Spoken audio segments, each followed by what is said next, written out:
You're not supposed to talk about the river.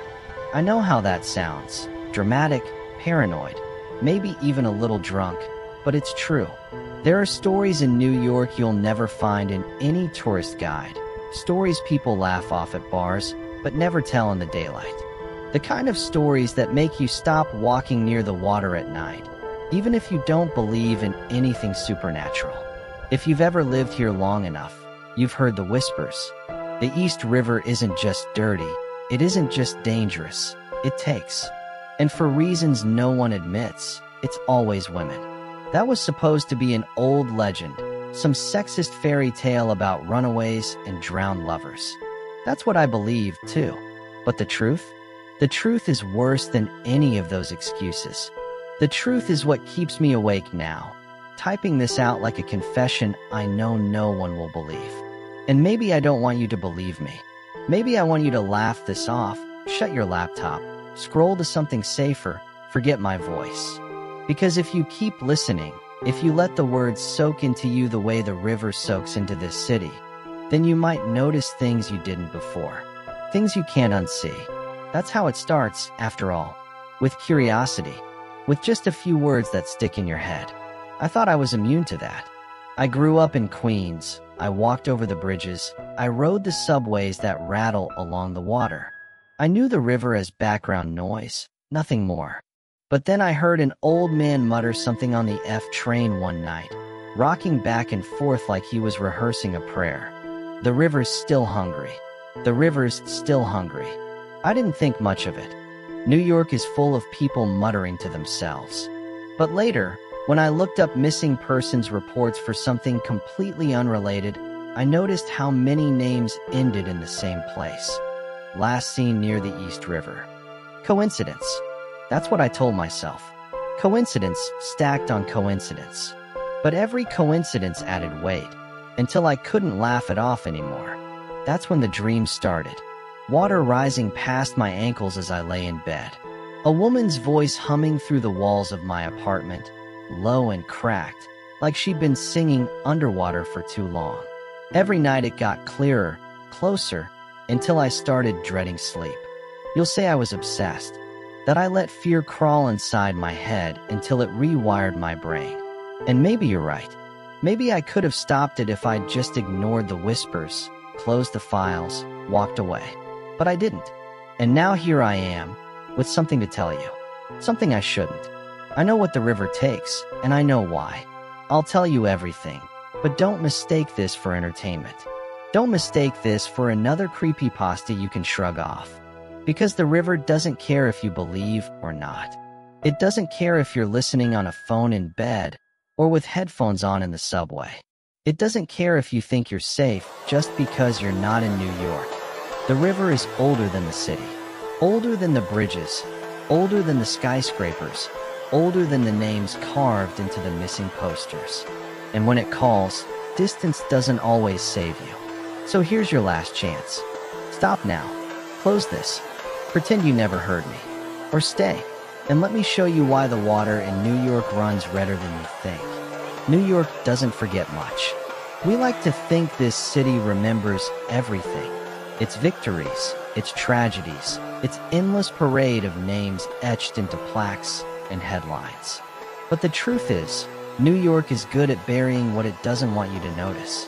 It layers steel and glass over the rot, paints murals over the scars, builds parks on graves.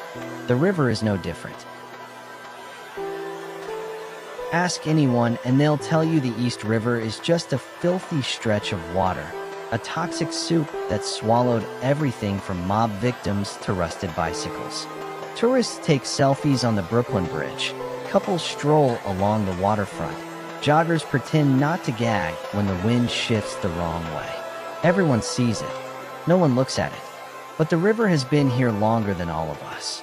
Before Wall Street, before the Statue of Liberty, before this island had a skyline, the river was already carving its way into the earth. And long before there were records, people were already whispering about it. I found the first hint in a forgotten archive, a collection of Dutch colonial journals scanned into some obscure historical database. One line stuck out. De Rivière iced her bruit.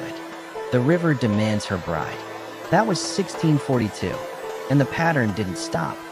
Flip through the yellowed pages of 19th century police reports, and you'll find phrases like disappeared near the water's edge, or last known to be walking along the riverbanks. Women whose bodies were never recovered. Cases dismissed as drownings, suicides, lost girls. The kind of paperwork that gathers dust because no one wants to be the one admitting the city itself might be cursed. Even in the 20th century, the whispers clung on.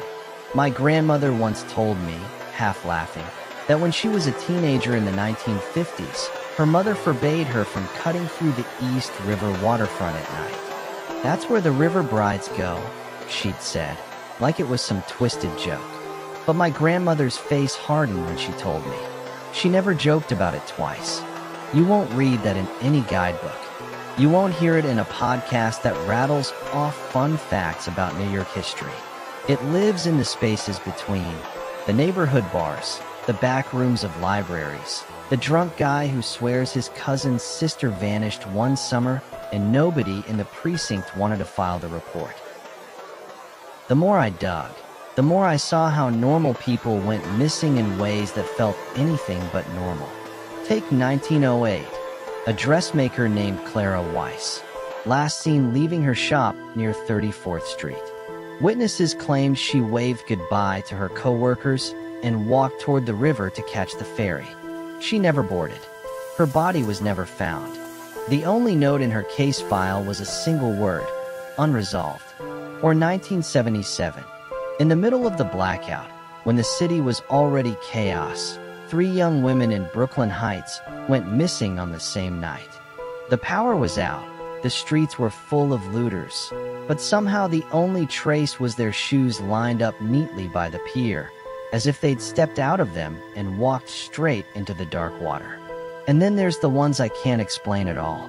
Stories of women spotted walking along the river only to vanish mid-step, their reflections in the water lagging behind, still smiling when they were already gone. You can tell yourself it's all folklore. That's what I told myself too. But the problem is, folklore usually stays consistent. It repeats, mutates slowly. These stories didn't. They bent and stretched, each one weirder than the last, as if the river itself was changing its methods, adapting to the times. And yet, the outcome was always the same. Always women. Always the river. Always silence afterward. That's when I realized something no one wanted to admit. New York didn't just forget these women. It chose to. Think about it. This is a city obsessed with spectacle. Murders, mob hits, disasters, they all get immortalized in books, documentaries, late-night bar arguments. But when it comes to the women who went missing along the river, the trail always ends in shrugs and excuses. Nobody digs too deep. Nobody wants to. And that silence, it's louder than any headline. The city has learned how to look away, to let the water swallow its mistakes, one woman at a time.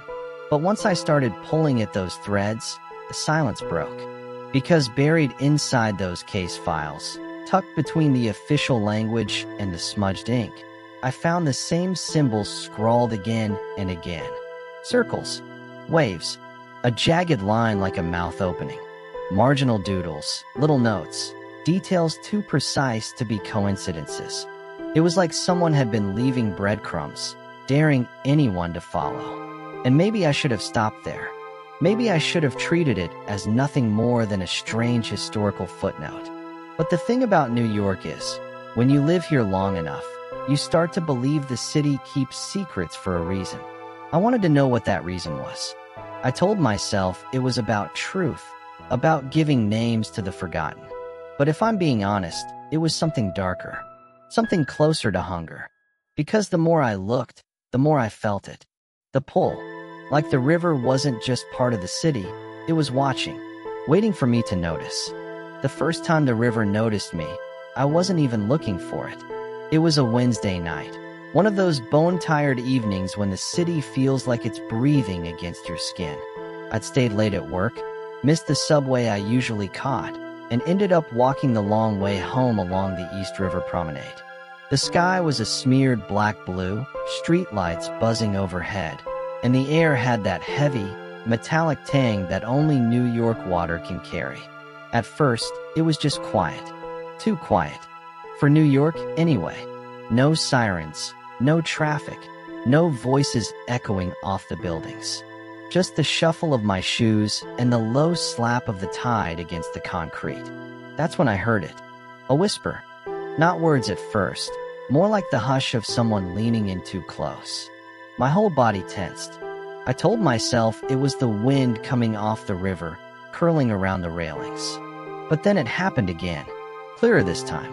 Stay away. I spun, but the walkway was empty. Just me and the water. I forced a laugh under my breath.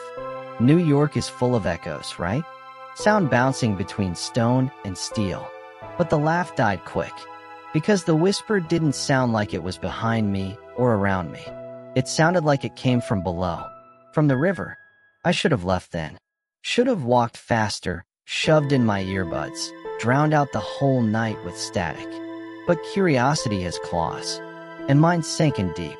I leaned over the railing, peering down into the oily black water. Ripples shimmered under the lights, reflecting the skyline like a broken mirror. And then I saw her. At least, I thought I did. A woman's face, pale and dripping, staring back at me from the surface. For a second I thought she was floating, dead, caught in the current. My stomach flipped. But the longer I looked, the more wrong it became. Her mouth was moving, forming words I couldn't hear. And then, her lips curved into a smile. The water rippled, and she was gone. I stumbled back so hard I nearly tripped over the bench behind me. My heart was hammering, sweat prickling at my neck. I tried to convince myself it was just my reflection, warped by the movement of the water. But here's the thing, I wasn't smiling. That's when I heard a chuckle, a dry, raspy sound. I turned and found an old man hunched on the bench, a paper bag of something cheap clutched in his fist. His eyes glittered in the streetlight, sharp in a way that didn't match the rest of his ragged frame. "You saw her, didn't you?" he rasped. I didn't answer. My throat was too tight. He leaned forward, breath reeking of whiskey. They all smile before they go under. That's how the river lets you know it's chosen. I finally managed to speak. "What are you talking about?" The man grinned, showing more gaps than teeth. "Don't pretend you don't know. She's hungry tonight. Always hungry. Best you forget what you saw, boy. Best you walk away." And then, as if the conversation bored him, he leaned back and closed his eyes, muttering to himself. "The river's still hungry. The river's still hungry." That phrase, it was the same one I'd heard weeks earlier on the subway. My chest tightened. Two different strangers, same words, same rhythm, like a chant. I couldn't move. I stood there staring at him, waiting for him to say more. But he didn't. He just rocked back and forth, whispering to the night, like he'd already slipped into some place I couldn't follow. Finally, I forced my legs to work. I walked away fast, heart slamming against my ribs, every nerve screaming at me not to look back at the water. But I did, and I swear on everything, I saw that pale face again, just for a second, not floating this time, walking along the water's edge, her bare feet leaving no ripples as she stepped onto the surface like it was solid ground. She stopped, turned her head toward me, and smiled. I blinked, and she was gone. By the time I got back to my apartment, I was shaking so bad I dropped my keys twice. I told myself it was exhaustion, an overactive imagination, maybe even a hallucination triggered by stress. But when I checked the mirror that night, something froze me cold. Because there, along my jawline, was a faint streak of moisture. Salt water. My apartment was dry, the windows shut tight. There was no explanation. I didn't sleep. I lay in bed staring at the ceiling, waiting for the hum of that woman's voice to slip through the walls again. It didn't. Not that night. But I knew I hadn't imagined it. And worse, I knew it wasn't over. Because the river had looked back. And once it does that, you don't get to walk away. After that night, I couldn't stop looking. I told myself it was curiosity, that I just wanted to make sense of what I'd seen. But deep down, I knew it was more than that. The river had cracked something open in me, and once it had a foothold, it pulled. I started with the obvious, missing persons reports. New York has no shortage of them. Thousands every year, most explained, some unsolved. But when I filtered by women, by locations near the East River, a pattern started to crawl out of the noise. Names, dozens of them. Dates stretching back decades. It didn't matter the borough, didn't matter the age. Some were college students, some were mothers, some were teenagers who never made it home from school. Their files all ended the same way. Last seen near the waterfront. At first, I thought maybe I was seeing connections where none existed. That's what obsession does. It bends reality to fit its shape. But the deeper I dug, the harder it was to dismiss. Take 1923. A young stenographer named Margaret Holloway, last spotted walking home after leaving her office near Wall Street. Her shoes were found neatly placed on the edge of the pier. No note, no body, just shoes, lined up like an offering. Fast forward to 1965. A waitress named Helen Ruiz vanished after her late shift at a diner in the Lower East Side. The only witness was a cab driver who swore he saw her step off the curb and head toward the East River, and then simply disappear. His exact words, like she walked into fog and never came out. And then there was 2003.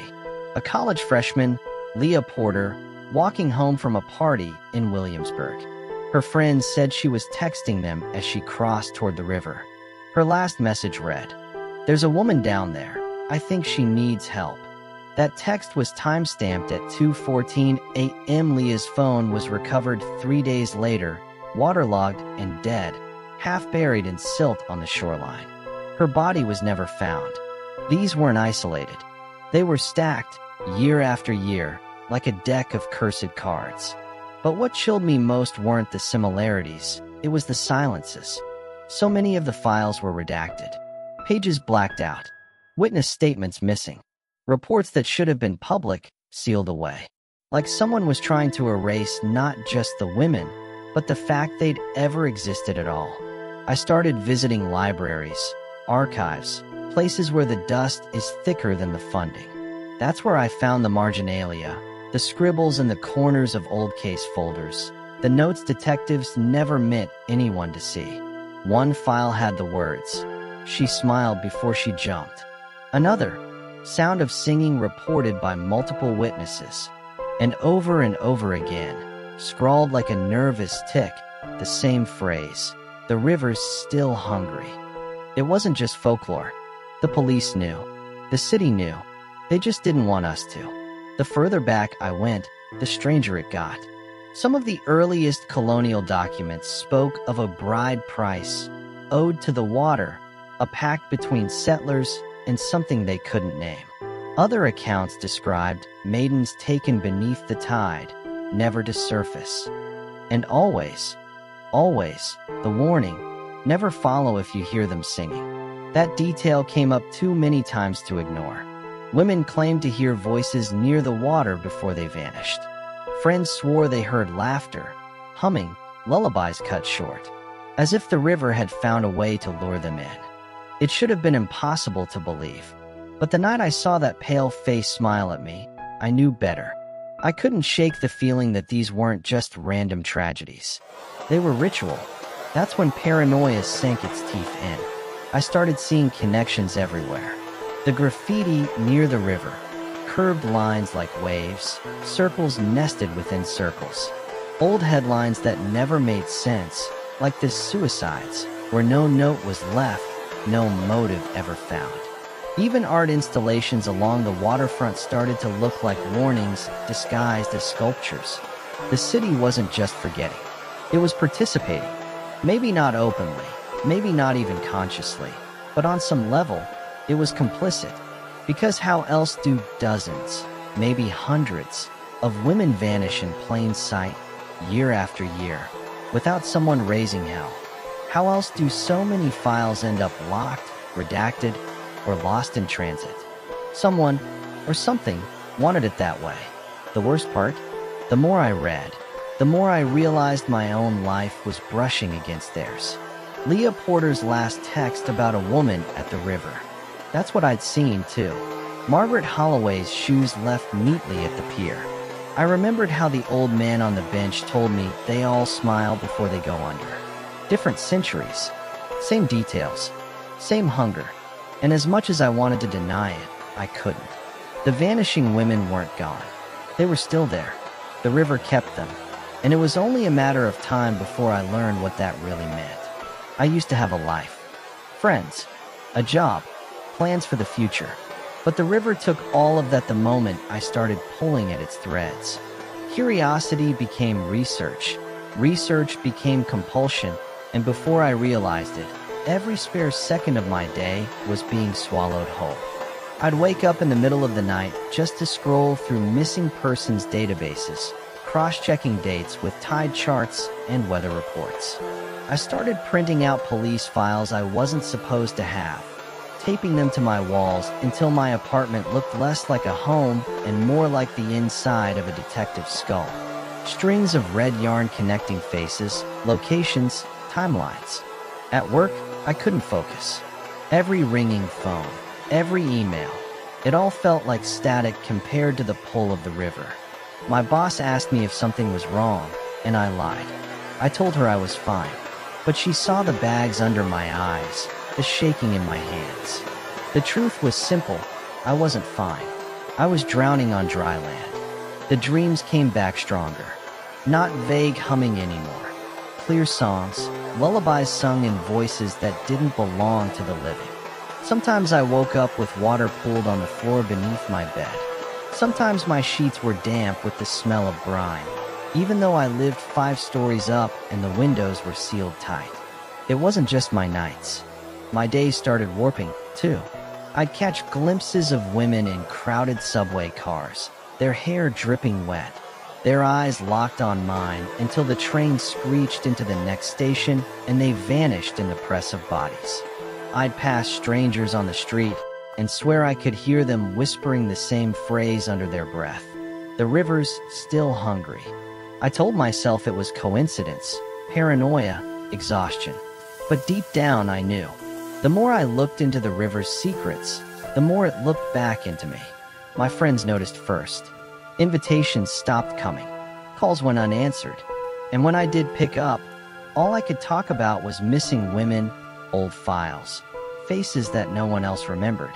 Eventually, they stopped asking if I wanted to hang out. I don't blame them. Who wants to spend time with someone who's halfway gone already? Even my family kept their distance. My mother begged me to let this go when I mentioned the river. She didn't say why. She just said it in a tone that told me she knew more than she wanted to admit. That terrified me more than any ghost story. The isolation made the obsession worse. Nights bled into days, days into nights.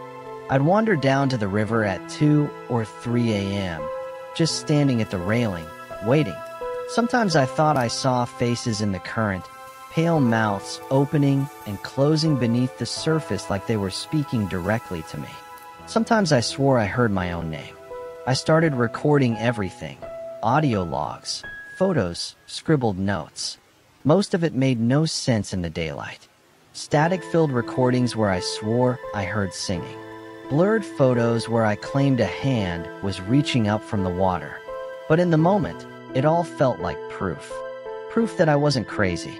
Proof that the river was real. But obsession is a trap.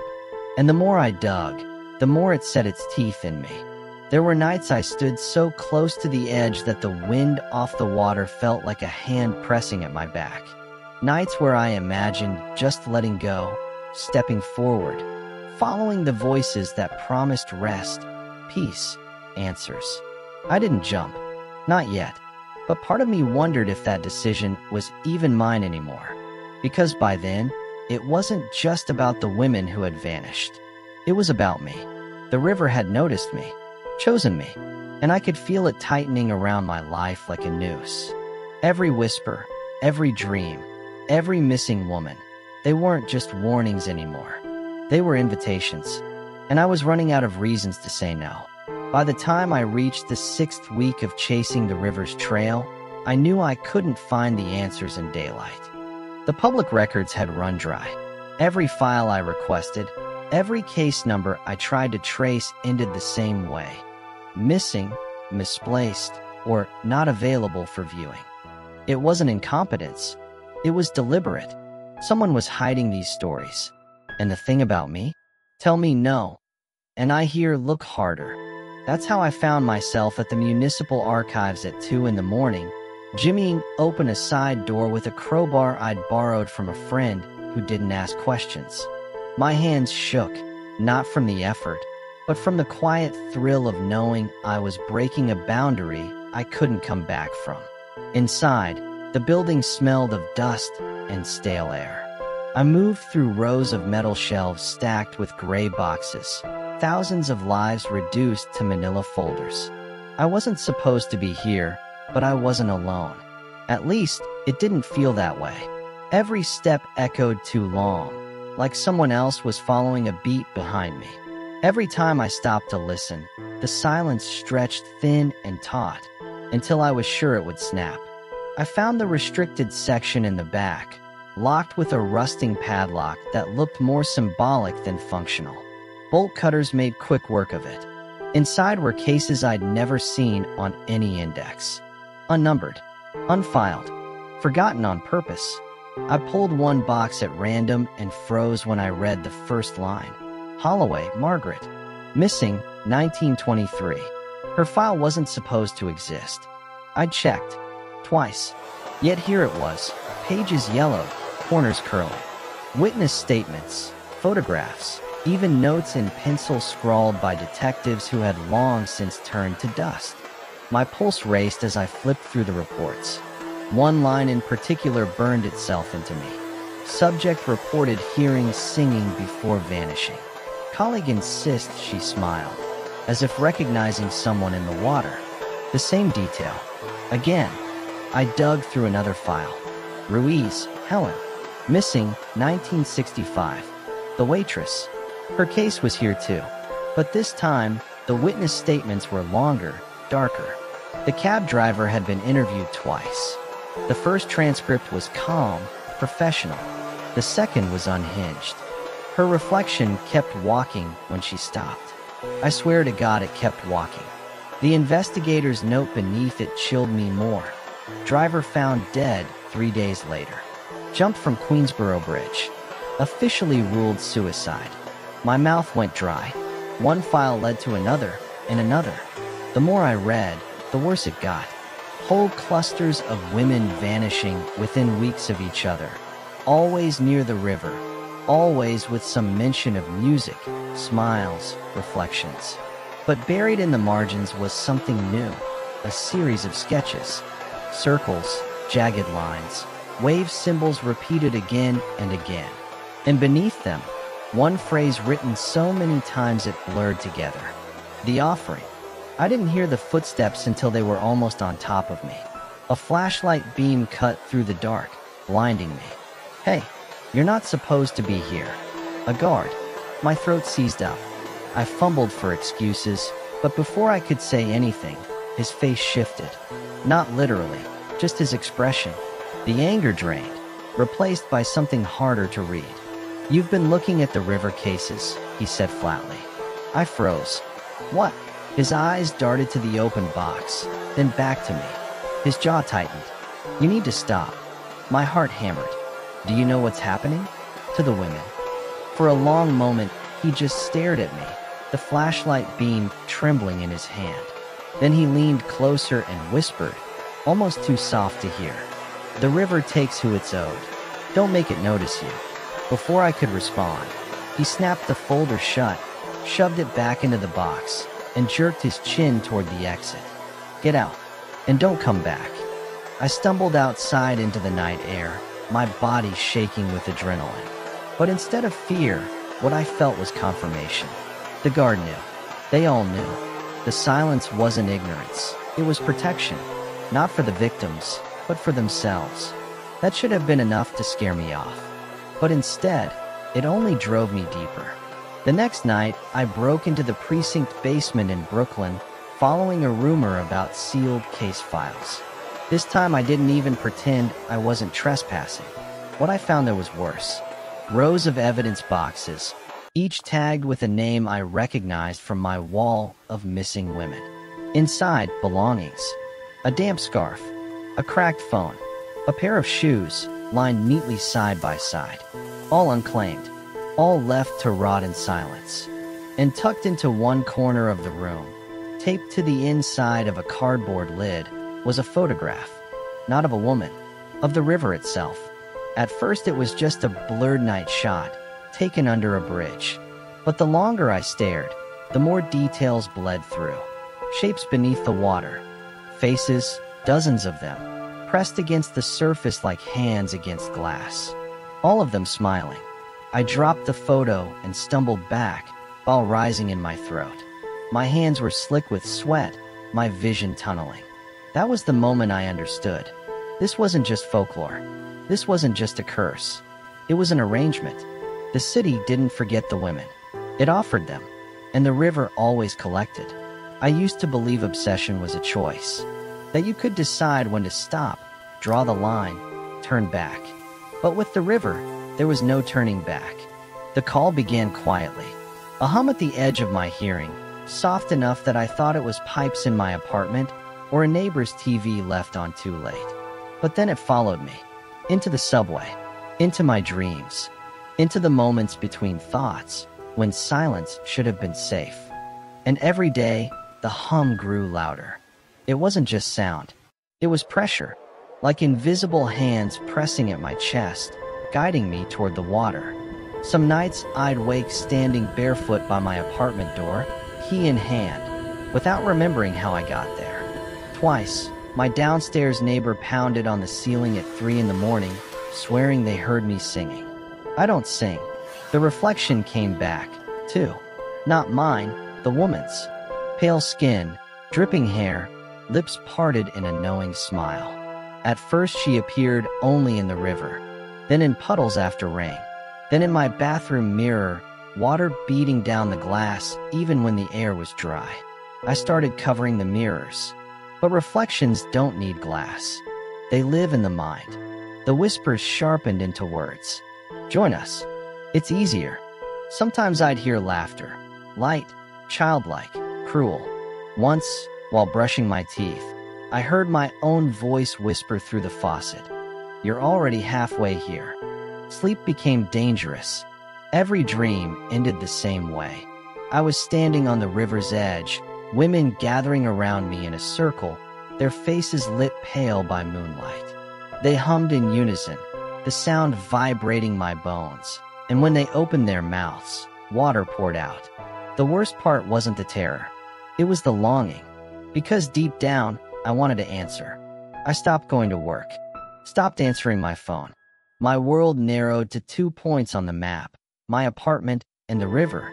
I'd spend hours leaning over the railing, staring into the black surface, waiting for it to blink. People began to notice. One night, a stranger on the promenade touched my shoulder and said, "You've been chosen, haven't you?" Her eyes were glassy, her smile too wide.